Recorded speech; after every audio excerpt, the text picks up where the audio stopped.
This is the Action Movie Guys podcast, bringing you action movie reviews from across the decades, plus box office numbers and insight like never before. And now, your hosts of the Action Movie Guys podcast, Alex and Nate. Welcome everyone to a brand new episode of the Action Movie Guys podcast, episode 57. This is The Matrix Revolution from 2003. This is the final movie of the entire trilogy until part 4 comes out later in the year. I'm your host, Alex Figueroa, and my co-host is Nate from Netflix Reviews. If you're watching this on YouTube, please hit that like button, hit those subscribe button. This is a brand new channel. This is the Action Movie Guys podcast YouTube channel. And of course, when videos drop, please hit that notification bell so when videos drop or new episodes drop, you guys will be notified. And for those of you that are taking us on the go, whether you're on Spotify or Apple Podcasts or anywhere you listen to your podcast on, please hit that like button, hit those auto plays so every time the new episodes drop, you guys listen to us on the go in the gym, you at work, or you driving to work. We will appreciate it. Okay, Nate, how long has it been since you've seen Matrix Revolution from 2003? So when I was watching it, I realized that I haven't watched this movie in full since the movie theater in 2003. Now, I've seen like parts here and there, but I never rewatched this movie. So this was essentially a full first-time rewatch for me. Yeah, I mean, for me, it's the same thing. This is my least favorite of the three, but we're going to break everything down. But it's been a while since I've seen it, too. But has it changed doing this rewatch? That's the question. But, of course, we're going to do the box office numbers, Rotten Tomato scores, and then right into our movie reviews. So let's start it off with the Matrix Revolution box office numbers. All right. Now, I think the last one made a ton of money. I underguessed. Now, I think this one also made a lot of money, but I don't remember how much the second one made. So I'm going to say $273 million. This one made $273 million US. All right, so here we go. Is Nate absolutely correct? Well, let's see. Well, he's actually wrong. Domestic. What else is new? Yeah, domestic, it made $139 million. International, it made $280. So if you would have went to international, you would have been closer. That's it? Yeah. And worldwide for $427 million on a budget of $150 million. So technically, it was a successful third movie, but kind of low from the second one. The second one was, I think, higher. I remember the last one worldwide made like 700 and something million. Mm-hmm. What in the world? Well, I don't know. Well, I mean, maybe we'll figure out what happened because we're about to review it in a minute, but I don't know. That sounds kind of interesting. All right, well, I was wrong. What else is new? Now it's to the part where Alex gets to be wrong. This is where we guess the Rotten Tomato scores. Now, these scores don't matter. They're meaningless. Absolutely pointless. But we like to let you know how well received these movies are among critics and fans. So, Rotten Tomato score, Alex, critical and audience. Remember, the second one was a 73 and a 72, very close to each other. Okay. Matrix Revolutions, what do you think? Well, from these numbers, and I know for a fact, everybody hates this movie, right? When you really talk to everyone hates this movie. So critically, I might go in the greens, the splat, right? We're going to call that the Slimer splat. So I'm going to give it the Slimer splat. I'm going to go with a 33. That's what Slimer says. 33. Okay. And then the audience, I'm going to give it like a 52. 52. Okay. Yeah. Close. No cigar. This got a critical score of 35%. 2% off. Yep. 35. And this has an audience score of 60%. According to the audiences, even though they didn't like it, 60%, I mean, more than half liked it, apparently.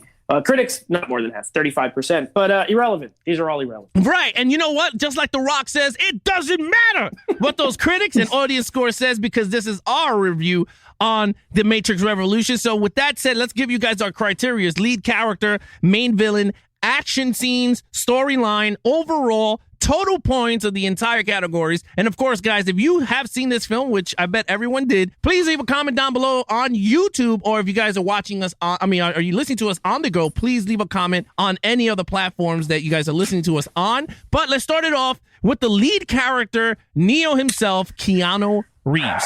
Nate. Yeah, Neo Jackson, or whatever his name was. Anderson. Neo Anderson. Jackson. I like Neo Jackson. Sounds cooler. I watched that movie. Yeah. So, listen, he's worse in this one than he's been in any of the other ones. Now, I gave him a 4 in each of the first 2. He is off the screen for a good majority of this movie, to be honest. A lot of other stuff is going on that is not focused on Neo. And I would even go so far as to say all the main characters from this movie, they all get the shaft in this movie. Yeah. Okay? All of them are barely in it. It's kind of weird. I don't understand. This is the shortest Matrix, which is weird. Usually, your last one is usually the longest one. This one is the shortest. It's shorter than The Matrix Reloaded and the first Matrix. And they still got the shaft. It's a little confusing. He gets Neo, like I said, he's off screen a lot. Keanu's still fine in the role. You know what I mean? He plays it the same way. This was filmed back to back with Reloaded, so that probably helps. He's kind of just in that mode already. But I don't know. I mean, he's not terrible. He gets to be the whole kind of savior thing by the end of it. But it's weird. He goes blind. I mean, I gave him a 3. This is my least favorite Neo of the whole thing, to be honest. He's just not in it enough, and nothing new really happens, like as far as like a progression of his character, in my opinion. I mean, I do agree with you on that. When rewatching this movie, it felt kind of weird because Reloaded, I felt like was the longer movie out of the 3, right? Am I going crazy? It wasn't the longest. Right? No, yeah, it was. Yeah, it was longer, and I felt like, and we're going to do the rankings on the podcast, so listen out for that during the week. We're going to be dropping our Matrix rankings during the weeks. But in terms of Neo himself, I enjoyed him on screen. I don't know. There's something about it. Maybe the third time is a charm style, but I enjoyed him. When he's on screen, you're like, wow, this is pretty cool. Again, with the questions, but not as much questions. Now he's kind of answering them, right? Like if you really see throughout, he already starts to know what he has to do to save the world. And I kind of agree with you, but the fighting is still superb. I will talk about all that during the action scenes, but with that, I enjoyed him. So I give it a 4. I mean, I know I gave the other ones a little higher. I believe in the half, right? 4.5. Something like that, yeah. Yeah, this one I'm going to go with the 4 because I did enjoy Neo when he's on screen. And I do understand what you're saying. He was not on screen for the entire movie. It was more Agent Smith. The other Agent Smith we're going to talk about in the main villain. But yeah. I gave it a 4. So let's get to the main villain, which is myself. Agent Smith / human Agent Smith on the Gage? I think his name was. Cage, right? Gage, right? Yeah, Gage. Yeah. I gave him a 4. The reason why I gave him a 4 is because he sounded exactly like Hugo Weaving, the actor. He portrayed him very well. And I think that's why I gave it a 4, because his acting was just like the other actor. And he did a great job mimicking him. And he got the speech pattern very similar to him. So that was very, very good because Hugo Weaving has a very difficult speech pattern to like even try to emulate. So I thought that was very good. Agent Smith, though, let's talk about him in The Matrix. He was kind of annoying. I don't know if you agree with me. We'll talk about that when you give your review. But I felt he was annoying. He cloned everybody. He did the Oracle. Everybody he just cloned her, even the little girl off screen. It didn't do much for me because he didn't.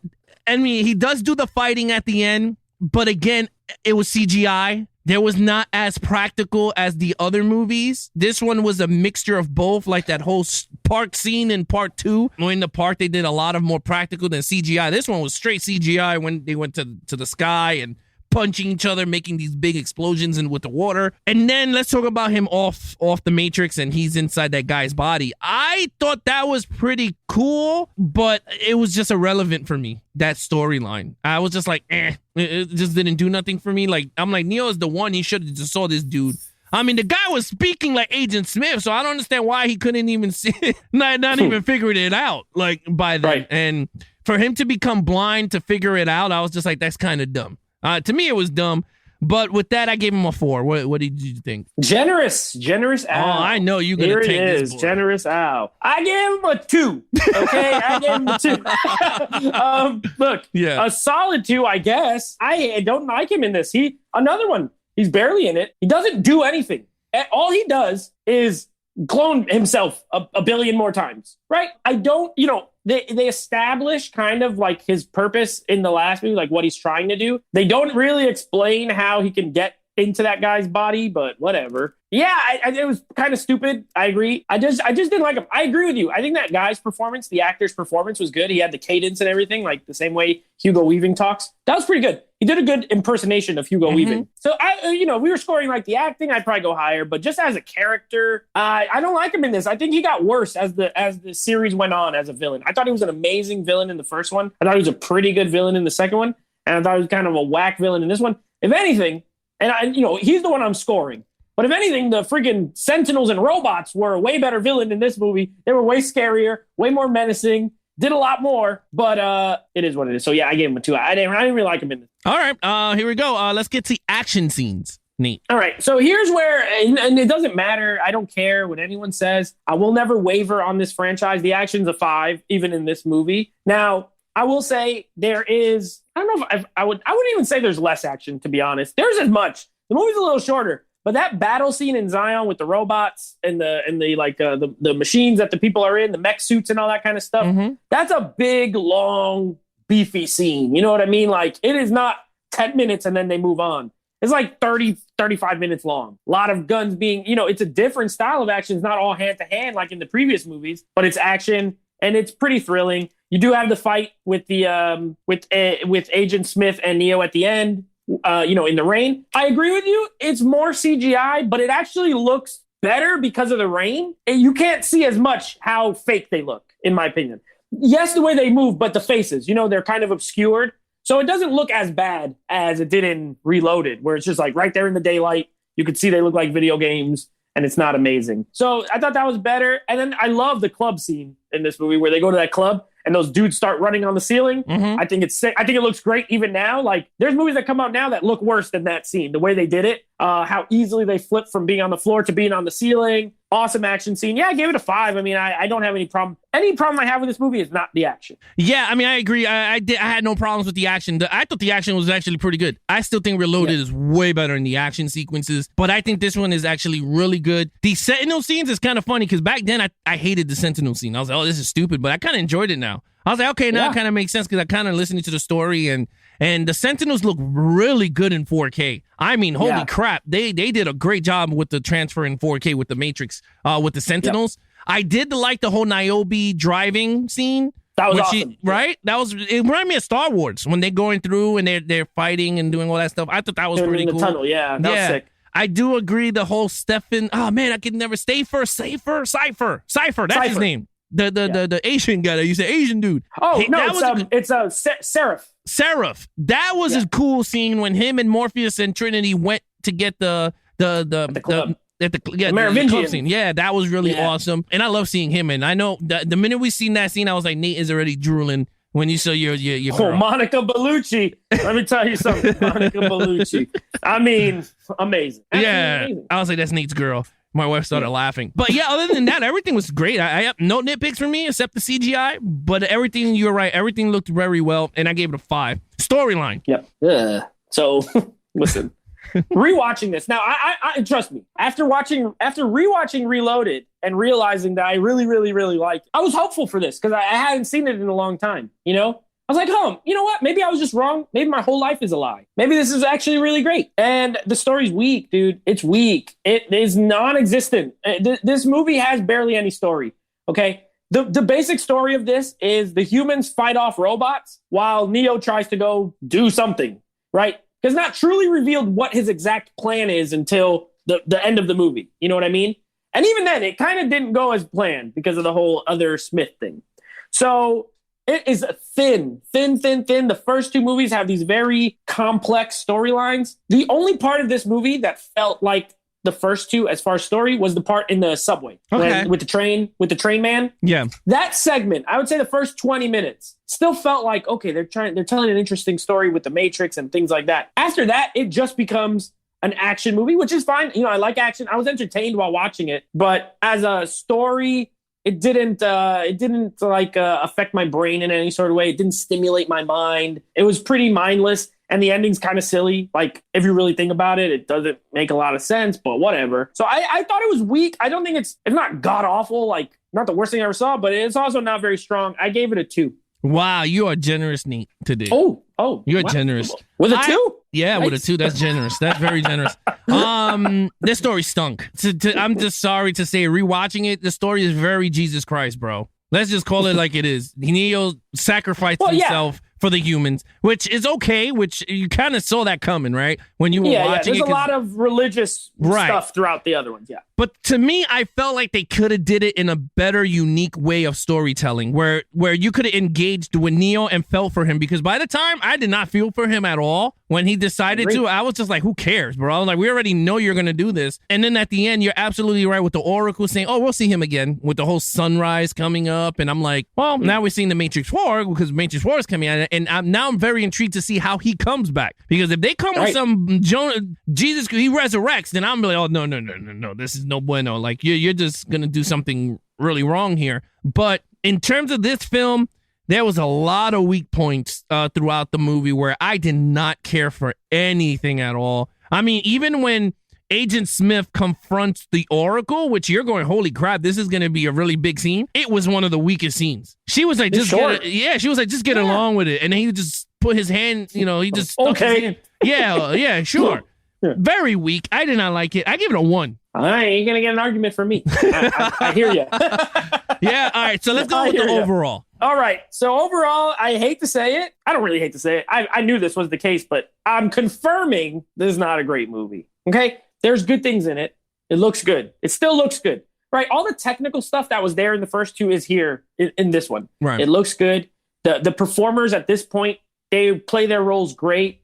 I hated that some of the other people got the short end of the stick, but I thought it was cool that Jada Pinkett got something to do because she's a cool actress and she had a little bit bigger role flying the ship. Like she got a cool scene. But other than that, they didn't really get anyone a time to no one shines in this, in my opinion. You know what I mean? Like people have these little moments here and there that are cool, but nobody shines. Nobody gets a lot to do. They just move from place to place. Like they just defend Zion for an hour and 45 minutes and then it ends. You know what I mean? Yeah. And all the interesting stuff that happens in the first act, which is the club scene we were talking about, the train scene with the train man and the little girl. That was interesting. I was like, oh, I don't remember this. I'm interested in this. And then it just kind of goes off the rails. As soon as they unplug him from the Matrix, it just becomes very generic, where this is not a generic series prior to this. It's anything but, and then it becomes kind of generic. So I gave it a 2 overall. I gave it a 3.5 because yes, I did not like the storyline, but I kind of enjoyed everything else, right? Like if you shut your brain off and you just sit down to see some sci-fi action movie, this is actually a pretty good one. I mean, I could see the beef with everyone in terms of the entire picture of the Matrix. This is the weakest link. But I kind of enjoyed it, seeing Neo and Morpheus and Trinity on screen and them, trying to rescue, what's it called, Zion. And I thought that was pretty cool. And then again, with the Sentinels was like the longest part of the movie. So I kind of enjoyed all that. So I liked that. I thought that was pretty cool with that. And then Link was pretty big, a big character in this movie too, which I kind of like Link. He was a pretty cool navigator. I liked him a lot. The tech guy. I liked him and his wife or whatever. Yeah. Like I liked I was hoping they get, together and all that. I like that. I like her and the other lady when they're trying to like fight off to the side, kind of. Mm-hmm. They got something to do. That was cool. It's entertaining enough. Like yes, especially if you were watching all three, I could watch it. I didn't like hate my life. I agree with you in the sense of it could be one of those turn your brain off movies. The problem is the first two are not that at all. So it's like the disappointment brings it down for me. But I agree with you. Yeah, I agree with you on that. All right, let's go. Total points. Total points. I added them up correctly. It is a 14 out of a 25 for me. Not great. Not the worst. I've given other movies we reviewed lower than 14 before. But a letdown after the first two, in my opinion. Yeah, for me, it's a 17.5. To me, if you want to see it 1, 2, 3, I can't see no problems with the third one, right? You just enjoy it for what it is. But other than that, this is the weakest link out of the 3 movies out there for the Matrix. Yeah. So other than that, I mean, it looks outstanding in 4K. If you own it in 4K, you're going to enjoy it. You're going to like the action scenes, the sound, the Atmos soundtrack. If it is Atmos, I don't remember the codec. It is. Oh, so if it's Atmos, you're going to love that. But yeah, other than that, that's pretty much it. Nate, you know what to do. Yeah, so that is the Matrix Revolution. So couple more podcasts coming out this week you're going to want to keep an eye and an ear out for. We are going to be reviewing starting our Sylvester Stallone month, and these were voted on by people on Instagram. I posted a poll. The first movie will be Tango and Cash, so we're going to be doing that on the next episode. And then the following episode, we got a little bonus ranking episode. We're going to rank the Matrix franchise, and then starting next week, we got a big one, Alex. We got a big one. Coming new to 4K, we will be reviewing the Indiana Jones franchise, all of them, along with these Stallone movies. So it's going to be a big month for Alex. I know he's very excited. Crystal Skull, Judge Dredd, all his favorites.